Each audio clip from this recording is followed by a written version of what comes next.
सुप्रभात। मैं जगेंद्र राणा। सनातन आत्मज्ञान, यह हमारी आज की आध्यात्मिक चर्चा का विषय है। सनातन आत्मज्ञान। एक बात तो यह है कि वास्तव में जो सद्गुरु होते हैं वो अपनी पूजा नहीं कराते या कराना नहीं चाहते। वे तो सबको अपने ध्येय व असल इष्ट की ओर ही कर देते हैं।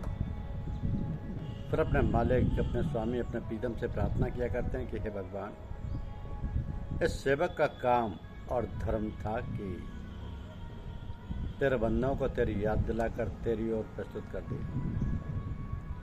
अब बस मालिक तेरा काम है कि इन पर दया कृपा की बारिश कर और सत्मार्ग पर चलने का साहस एवं अपना प्रेम अनुराग प्रदान कर। इस प्रकार सद्गुरुजन सचमुच अपने स्वामी के सच्चे पुजारी व प्रेमी भक्त होते हुए भी दूसरों की सेवा ही तो करते हैं, स्वयं भगवान कभी नहीं बनते। हमारे शास्त्रों, योग ग्रंथों एवं सभी पंथों के प्रमुख साहित्य में ज्ञान या आत्मज्ञान, सत्ज्ञान, विद्या, सद्विद्या शब्द का अनेक स्थानों पर प्रयोग है। श्री अरविंद कहते हैं कि ये सत्ज्ञान हमारे अज्ञान अंधकार के भीतर छिपा पड़ा है और जिसके बारे में ऋग्वेद कहता है ततस्य सत्यम तत् सत्यम सूर्य तमासी छियंतम। क्योंकि हम प्राकृतिक अज्ञान के कारण विमूढ़ हुए रहते हैं और यह अज्ञान हमारे अंदर कूटस्थ ब्रह्म के सनातन आत्मज्ञान को हमसे छिपाए रहता है। यह ज्ञान हमारे अंदर कूटस्थ ब्रह्म के सनातन आत्मज्ञान को हमसे छिपाए रहता है। तो हमें सूर्य की अलौकिक आभा को, अक्षर ब्रह्म के शाश्वत सनातन रूप को, ज्ञान के प्रकाशमय स्वरूप को समझ ही नहीं पाते, परंतु जो इस ज्ञान का अनुसंधान अनवरत करते रहते हैं उन्हें इसकी प्राप्ति होती है। तो नानक देव जी कहते हैं कि जिन खोजा तिन पाइयां गहरे पानी बैठ, जो मूर्ख डूबन डरा और आ किनारे बैठ। तो निम्नगामी जीवन के द्वंद्वों से घिरे आत्म तत्व का ज्ञान, आत्म तत्व को ज्ञान का सूर्य परम सत्ता के प्रकाश में प्रकाशित कर उसको लक्ष्य का बोध करा देता है और यही उसके सभी कर्म व्यक्तिक न होकर ज्ञान में समाकर समिष्ट के हितार्थ होने लगते हैं। आदित्यवत प्रकाशयति तत्पर। सभी प्राणियों में प्रकृति प्रदत्त मूल प्रवृत्तियां होती हैं।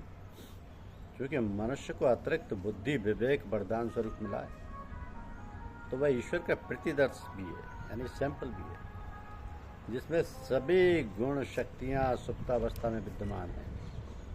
जो ईश्वर में है वो सतत साधना, अभ्यास एवं सद्गुरु के शक्ति प्रेषण के द्वारा ऊर्जा जागरण, दैवीय जागरण करके उन गुणों व शक्तियों को जागृत एवं विकसित कर सकता है, जिसका सदुपयोग जन कल्याण में करते हुए अपना जीवन सार्थक भी बनाए, साथ ही आत्म साक्षात्कार या परम पद या ब्रह्म निर्वाण पद को भी उपलब्ध हो। विद्या अनेक प्रकार की हैं, जैसे शस्त्र विद्या, शास्त्र विद्या, पाक विद्या, धनुर्विद्या, कृषि विद्या, संगीत, सामुद्रिक, औषधीय, तकनीकी विद्या आदि। ये सभी विद्या जीवन यात्रा को सुचारू रूप से चलाने के लिए आवश्यक है। लेकिन आदि शंकराचार्य कहते हैं कि सविद्या या विमुक्ति, ये वास्तव में विद्या वही है जो सभी प्रकार के बंधनों से मुक्ति प्रदान करने वाली है। इसी को सद्विद्या कहते हैं। तो सद्विद्या तथा शिक्षा में अंतर है, क्योंकि ज्ञान वो ज्योति है जिसके द्वारा हम सत्य को जान पाते हैं तथा उसमें स्वयं को स्थापित कर पाते हैं। शिक्षा के द्वारा हमारा मानसिक एवं बौद्धिक विकास भर होता है, ऐसे भौतिक जानकारियाँ ही अर्जित होती हैं। तो जो ज्ञान है, सद्विद्या से मनुष्य का आत्म साक्षात्कार, आत्मसंबोधन एवं आत्मोन्नति होती है। फलस्वरूप सर्वत्र सर्व समय सभी जीवों में जड़ चेतन उस परमात्म सत्ता की अनुभूति होती है। तो शिक्षा के द्वारा सांसारिकता, व्यावहारिकता एवं व्यावसायिकता की जानकारी मिलती है, जिससे जीवकोपार्जन, सामान्य व्यवहार एवं ढर्रे का जीवन चलता है। आत्मोन्नति के लिए आध्यात्म विद्या ज्ञान की आवश्यकता होती है, जिससे हम आत्मा परमात्मा को तत्व से जानकर उसमें स्थित होकर परमानंद परम शांति की अनुभूति करते हैं। शिक्षा के द्वारा संसार के विभिन्न क्रियाकलाप संपन्न होते हैं। जीवन निर्वाह के लिए भी शिक्षा आवश्यक है।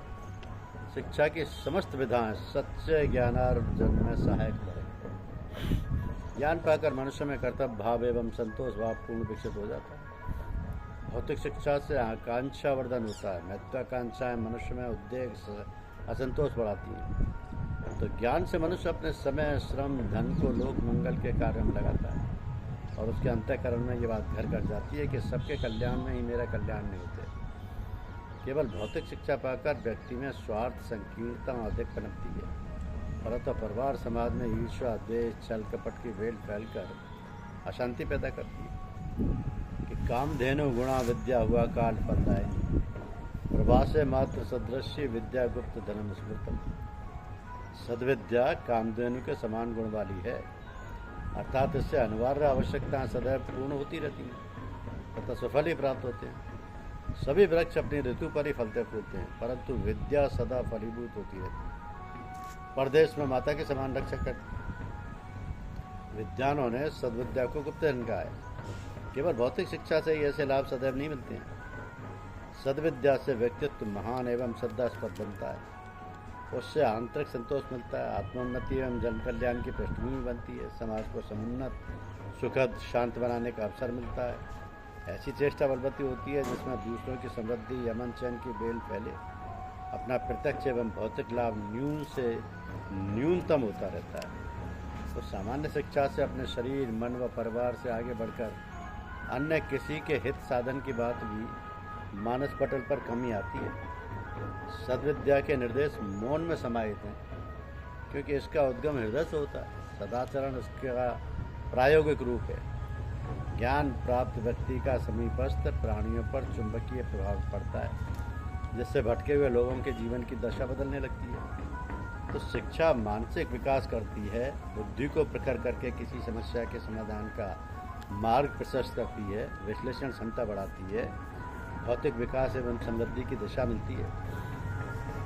श्रेय विद्या किसी पुस्तक से पढ़कर या सुनकर आत्मसात नहीं कर सकते, क्योंकि पढ़ा हुआ या सुना हुआ अस्थायी है, कुछ समय के लिए ही है। विद्या तो अंतरात्मा से उठने वाली आवाज़ है, जो सद्गुरुदेव के संप्रेषण एवं स्वयं के संयम साधना अभ्यास से प्रस्फुटित होती है, जिसे प्रज्ञा भी कहते हैं। उसी का वास्तविक गहन स्थायी प्रभाव पड़ता है, तब मैं और तू का भेद मिट जाता है। तभी दया प्रेम विनम्रता उदारता समता करुणा संतोष इत्यादि दैवीय गुण व्यक्तित्व में परिलक्षित होकर व्यवहार में आने लगते हैं। कबीर साहब भी कहते हैं कि पोथी पढ़ पढ़ जगमुआ पंडित भयानक हो, ढाई अक्षर प्रेम का पढ़े सो पंडित हो। तो मनुष्य संसार के अनेक शास्त्रों को पढ़ कर दिग्विमित हो गया, वास्तविक पांडित्य हस्तगत नहीं कर पाया। शिक्षा में से भौतिक जगत के क्रियाकलापों को सीख पाते हैं, कुछ अंशों से अंग प्रत्यंगों की सौरमंडल या अन्य तकनीकी क्षेत्रों में अध्ययन से जानकारी हो सकती है। तो शिक्षा प्रेय विद्या से व्यक्ति को संसार के समस्त सुख साधन तो प्राप्त हो जाते हैं, किंतु वो सुख शाश्वत नहीं होता और न परमानंद का हेतु बनता है। सद्गुण विद्या से सद्गुण बढ़ता है। करुणा विनम्रता सत्य अहिंसा क्षमा प्रेम सहयोग सहकार परोपकार शालीनता सहृदयता आत्मबल सहिष्णुता आदि ईश्वरीय गुण बनते हैं और विवेक जागृत होता है। शिक्षा से सांसारिक सफलताएं तो अवश्य अर्जित हो जाती हैं, लेकिन ईर्ष्या द्वेष छल कपट काम क्रोध लोभ मोह अहंकार आदि दुर्जनित आसुरी गुण बढ़ने लगते हैं, जो अनेक जन्मों तक जीव को भ्रमित करते हुए पाप ताप संताप में डूबे रहते हैं। तो ये किसी भी प्रकार के उछलकर बाहर ही आ जाता है। इससे संपूर्ण जीवन को स्थायी रूप से विकसित कर देता है। फिर सोचता है कि जिसे ढूंढने के लिए जन्म तब से बाहर भटक रहा था, अनेक कर्मकांड कर रहा था, वो परम तत्व तो मेरे अंदर ही छुपा था, फिर भी मुझे मालूम ना था। साक्षात्कार होने पर अनेक जन्मों की मान्यताएं निकल जाती है, चकनाचूर हो जाती है। कबीर साहब कहते हैं कि कस्तूरी कुंडल बसे मृग ढूंढे वनमा, ऐसा घट राम है दुनिया देखे ना। जब हमने स्थूल तन धारण किया तो जीवन निर्वाह में पारिवारिक सामाजिक राष्ट्रीय एवं अंतर्राष्ट्रीय दायित्वों के समुचित निर्वहन हेतु प्रेय विद्या का महत्व को नकारा नहीं जा सकता, लेकिन जीवन में शाश्वत प्रेम आनंद शांति सुकून हेतु आध्यात्म विद्या का ही अपरिमित महत्व है। अतः दोनों विद्याओं के समन्वय एवं विवेकशीलता से जीवन सार्थक होता है। इसकी कुंजी समर्थ सदगुरु के ही पास